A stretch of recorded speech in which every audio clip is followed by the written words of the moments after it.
Bem-vindo à minha visão interna embasada cientificamente sobre saúde mental. Se você achar este vídeo interessante ou útil, por favor curta e se inscreva no meu canal. Olá, este é o Dr. Todd Grande. A pergunta de hoje é se eu posso analisar o caso de Chris Watts. Agora, Chris Watts é um indivíduo que assassinou sua família em agosto de 2018. E este é um caso particularmente horrível. É importante ressaltar desde o começo que este conteúdo não é adequado para todos. Para ser sincero, foi bem desafiador fazer este vídeo. Pesquisei o tópico mais ou menos por cerca de 2 semanas e fiz muita pesquisa há cerca de 2 dias. E então ontem gravei um vídeo sobre isso, realmente o que deveria ser este vídeo, e simplesmente não senti que acertei. Há tanto neste caso que eu meio que dei um passo atrás depois de gravar isso. E fiz um pouco mais de pesquisa e reflexão, e então voltei hoje para gravá-lo. Então, neste vídeo vou falar sobre psicopatia, narcisismo, raiva e infidelidade. Muitos tópicos diferentes aqui. E eu não vou diagnosticar ninguém envolvido neste caso, incluindo Chris Watts. Apenas realmente especulando sobre o que poderia estar acontecendo em uma situação como esta. As partes principais deste vídeo serão a linha do tempo, que traça um paralelo interessante de como a infidelidade funciona. E então eu vou entrar no tipo de características de personalidade que podem ter estado em ação na segunda parte do vídeo. Então essa narrativa começa em Frederick, Colorado, que é uma cidade a cerca de 30 milhas ao norte de Denver, Colorado. E a família envolvida aqui inclui Chris Watts, Shannon Watts, sua esposa. Ele tinha 33 anos. Ela tinha 34. E suas 2 filhas, Bella e Celeste. Bella tinha 4 anos e Celeste 3. Shannon também estava grávida de 15 semanas na época do assassinato. Agora vemos que em 2015, 3 anos antes dessa história realmente acontecer, eles declararam falência. Chris e Shannon declararam falência, com dívidas de $70 mil quando o assassinato ocorreu. Então, avançando para junho de 2018, Chris Watts começou um caso com uma mulher chamada Nicole Lee Kessinger. Ela tinha 30 anos de idade. O que é realmente interessante nisso é que, como temos informações sobre diferentes mensagens de texto que foram trocadas e tudo mais, podemos meio que juntar o que estava acontecendo entre Watts e Kessinger, e ao mesmo tempo, entre Watts e sua esposa, Shannon. Como mencionei antes, vemos isso tipo de paralelo à medida que o relacionamento conjugal meio que se desfaz, e o caso, mais ou menos, se fortalece até certo ponto. Então, como mencionei, junho de 2018, Watson e Kessinger começam o caso, e então passamos para 10 de julho. Então, em 10 de julho, vemos que há mensagens de texto entre Chris e Shannon indica que sente falta dele e quer conversar. E ela meio que percebe que o comportamento dele parece diferente em relação a ela. Então, realmente, mesmo neste ponto inicial, parece que ela está percebendo que algo mudou no relacionamento conjugal. Em 14 de julho, Watts e Kessinger vão a um museu de carros. Em 18 de julho, Kessinger envia fotos seminuas para Chris. Chris escondia essas fotos em seu celular. Mais tarde, vemos que Chris disse aos investigadores que o que o atraiu para Kessinger foi que ele sentiu que ela estava perseguindo ele, em vez do contrário. Em 24 de julho, Kessinger buscou no Google "Homem com quem estou tendo um caso diz que vai deixar a esposa". Então, novamente, podemos ver onde pode ter sido o estado de espírito de Kessinger. Não há como saber com certeza, mas apenas olhando para as evidências, incluindo as mensagens de texto nesta pesquisa específica do Google. Em 28 de julho, Watts e Kessinger acamparam juntos. Em 30 de julho, Watts escreveu uma carta de amor para Kessinger. Vemos no dia 31 de julho e 4 de agosto vemos tipos de textos que têm um tom negativo. Conteúdo entre Shannon e Chris. Vemos que ela indica que Chris não estava sentindo sua falta durante um tempo, que eles estavam separados. No dia 4 de agosto, Kessinger é vista buscando vestidos de casamento online. Em 7 de agosto, Shannon Watts conta a uma amiga que Chris não a tocou, beijou ou falou com ela durante toda a semana, parecendo frios. No dia seguinte, 8 de agosto, Kessinger pesquisou no Google sobre casar-se com um amante. No dia 9 de agosto, Shannon Watts novamente se refere a Chris como frio, mas também disse que tiveram a melhor conversa de todas. Então foi um dia cheio de esperança. Ela também enviou um rascunho de uma carta que iria dar a Chris para um amigo.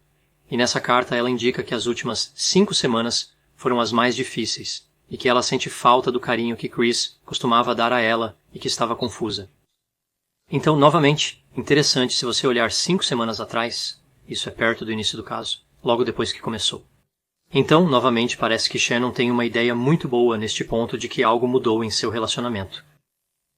No dia 11 de agosto, Watts e Kessinger vão a um jogo de beisebol, passam o dia juntos e, no dia 12 de agosto, Shannon envia um rascunho de um discurso que ela iria dar para Chris, novamente para um amigo, dizendo que ela quer consertar as coisas em seu casamento e que ela está enlouquecendo, tentando descobrir isso.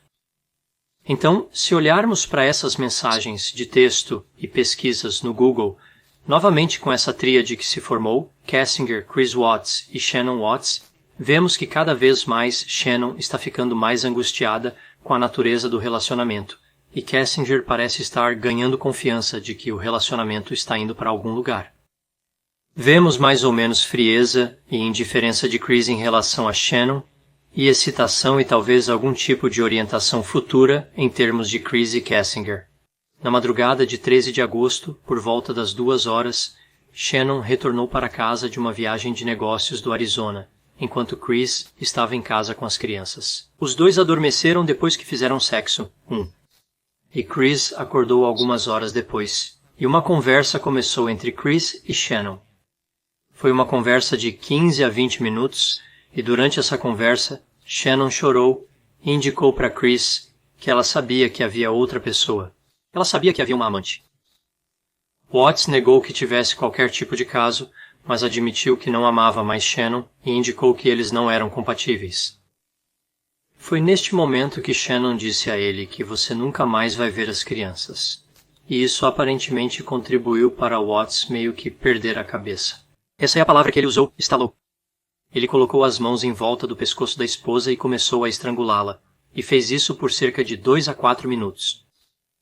Mais tarde, ele afirmaria que ela não lutou durante o estrangulamento. Watts indicou que havia uma parte dele que sentia como se a ideia de matar sua esposa tivesse sido implantada em sua mente, e ele não tinha controle sobre isso.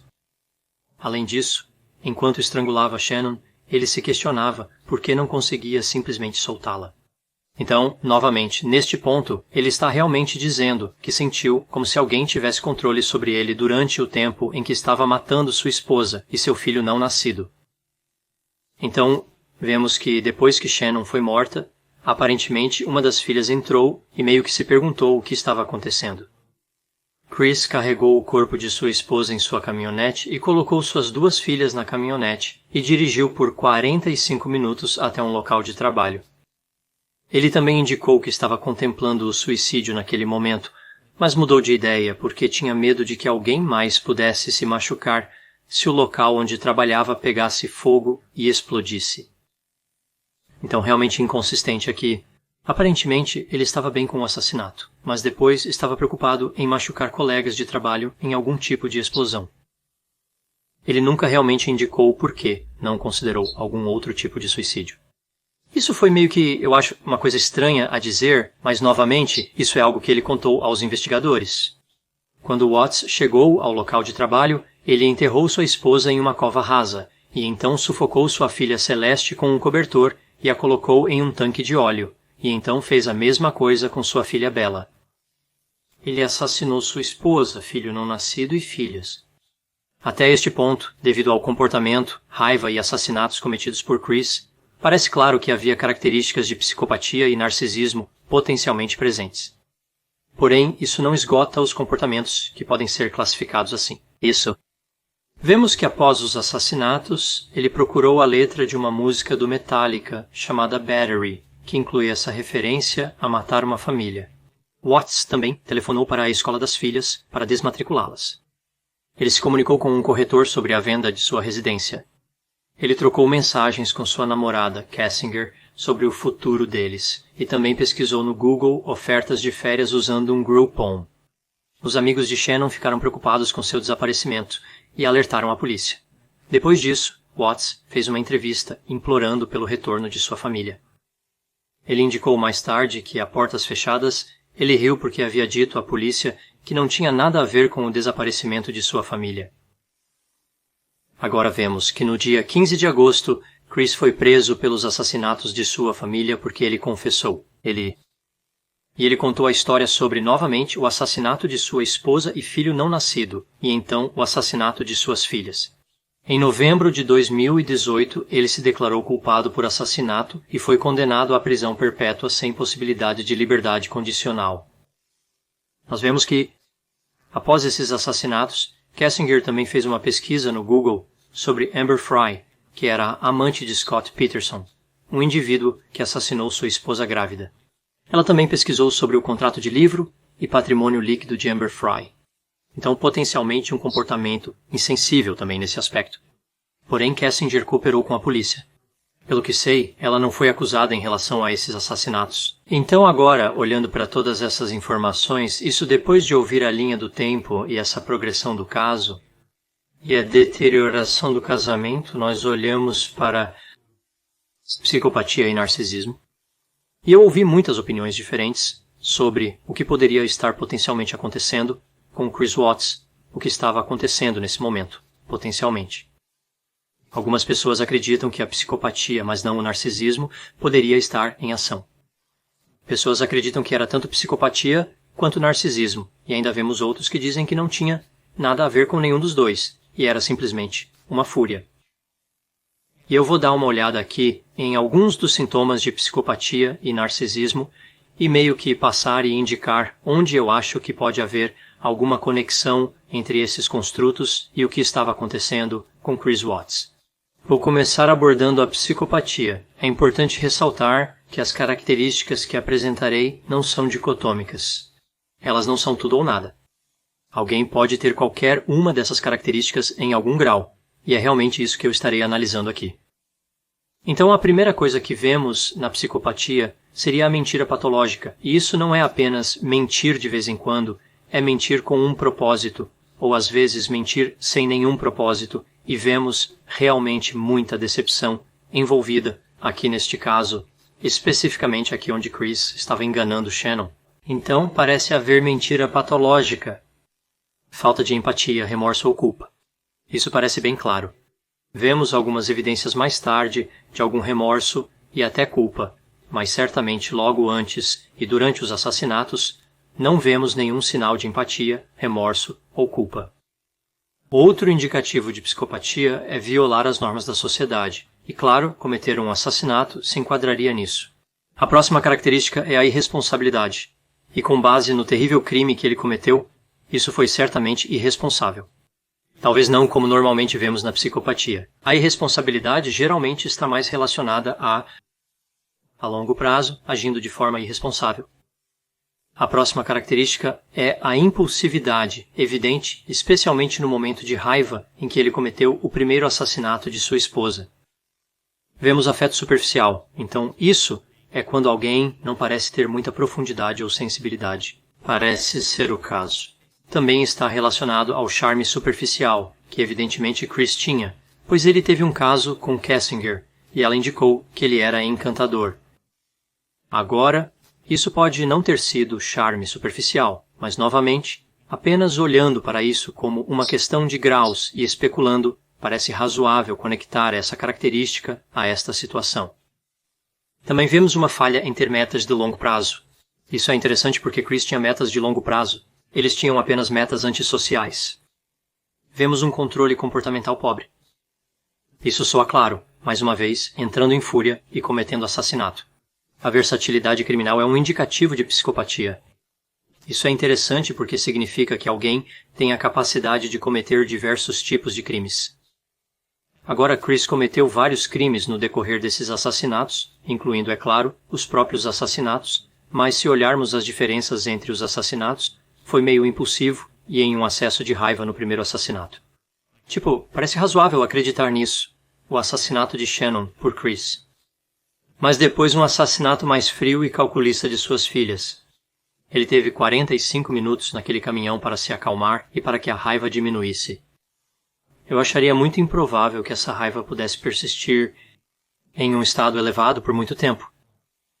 Então ele demonstrou versatilidade criminal. Também vemos baixo neuroticismo, e isso é quando alguém está realmente calmo sob estresse. Então indivíduos que são psicopatas podem cometer crimes horríveis e não ter muita ansiedade e depressão, e não muito nervosismo, e nós realmente vemos isso aqui. Foi capaz de cometer esses crimes de uma maneira fria e calculista, e depois voltar a enviar mensagens para seu corretor de imóveis e para sua namorada e rir às escondidas porque ele disse à polícia que não tinha nada a ver com o desaparecimento de sua família. Isso indica um baixo neuroticismo, um nível de estabilidade emocional que é realmente muito estável. Baixo neuroticismo com psicopatia é quando alguém é emocionalmente muito estável, quando não apresenta praticamente nenhuma variação nas emoções. A psicopatia também envolve a busca por sensações. Isso ocorre quando alguém se entedia facilmente, o que contribui significativamente para casos extraconjugais. E parece claro que Chris estava gostando deste caso extraconjugal, e isso pode ter satisfeito um pouco dessa característica de busca por sensações. Com a psicopatia, observamos alguns aspectos desse construto que parecem se relacionar ao ocorrido neste caso. E quanto ao narcisismo? Bem, o narcisismo aqui é um pouco mais difícil porque o narcisismo tem dois tipos, grandioso e vulnerável. Então, vemos alguns elementos de narcisismo que parecem estar operando aqui e então alguns elementos que realmente não parecem estar operando. Com o narcisismo grandioso, observa-se extroversão, enquanto no vulnerável, nota-se introversão. Bem, existem alguns comportamentos que Watts demonstrou que pareciam extrovertidos, como começar um caso, que claramente deve ter envolvido flertar e discutir material sensível com Kessinger. Também vemos indicações de introversão. Ele não aparentava ser muito extrovertido. Outra característica do narcisismo grandioso é a audácia social. Não há evidências de que isso estava em questão. Autoconfiante eu. Acho que essa é uma possibilidade aqui. Charme superficial, também associado à psicopatia. Alguém que é resistente à crítica, isso não parece ser o que estava acontecendo aqui. Ele parecia. Hipersensibilidade à crítica é mais alinhada ao narcisismo vulnerável. E com o narcisismo grandioso, também vemos ser insensível e inexpressivo. Novamente, isso se sobrepõe à psicopatia. Com os vulneráveis, também há vergonha. Isso pode ter acontecido, mas vemos raiva e agressão, e essas claramente estavam ocorrendo neste caso. Também vemos alguém que está na defensiva, evasivo e ansioso. Não tenho certeza se isso de fato ocorreu neste caso. Além disso, alguém que é socialmente desajeitado e tímido, e isso também não parece estar ocorrendo de forma clara. Algo que vemos tanto no narcisismo grandioso quanto no vulnerável é se envolver em fantasias, ter fantasias de sucesso, poder e o amor ideal. Parece bastante claro que Chris estava envolvido em muita fantasia, em particular em torno desse amor ideal, e talvez Kessinger também tivesse essa fantasia. E eu vou falar sobre fantasia um pouco mais tarde, mas pode ser uma parte muito perigosa do narcisismo. Então, vemos alguns elementos de narcisismo aqui, mas acho que a conexão mais forte é com a psicopatia. Alguns pontos interessantes sobre esse caso, que se destacaram para mim em termos de saúde mental, personalidade e comportamento humano. Bem, a primeira coisa é que quando olhamos para o dia do assassinato, vemos que sexo não significa necessariamente algo. Chris e Shannon fizeram sexo e algumas horas depois, Chris a assassinou. Então não queremos confundir sexo com verdadeiros sentimentos de consideração positiva ou amor, ou algo assim. Portanto, não se deve confundir isso com amor. Acho que outra coisa que podemos aprender com esse horrível acontecimento são realmente os perigos da infidelidade. Aprendemos sobre os perigos de ser infiel. Isso foi realmente uma tragédia. Havia uma tristeza nisso. Mesmo antes dos assassinatos, vimos como Shannon estava reagindo ao desmoronamento de seu relacionamento. Para um observador externo, essas mensagens pareciam tão injustas e dolorosas. Teria feito muito mais sentido para Chris apenas sair em vez de permanecer no relacionamento e ter uma combinação perigosa ali. Uma esposa que ele claramente estava ressentindo de alguma forma e então ele... amante com quem ele estava se aproximando cada vez mais. Esses dois elementos são incompatíveis. Claro, geralmente eles não acabam em nenhum tipo de violência ou assassinato, mas neste caso, acredito que esses fatores contribuíram para os assassinatos. Acho que a verdadeira tragédia, e toda a dor que Shannon passou antes dos assassinatos, são ofuscadas pelo fato de ela ter sido assassinada. Acho que as pessoas não olham para esse calvário anteriormente por causa do terrível desfecho disso. Mas se Chris não a tivesse assassinado, se ele não tivesse assassinado ninguém, isso ainda teria novamente um grau de tristeza porque ela sofreu tanto em confusão, realmente não entendendo o que estava acontecendo com seu marido, não entendendo por que ele estava agindo da maneira que estava. E isso realmente me leva à causa fundamental desses assassinatos. Realmente, nunca teremos certeza. A psicopatia, o narcisismo e a raiva podem ter estado envolvidos.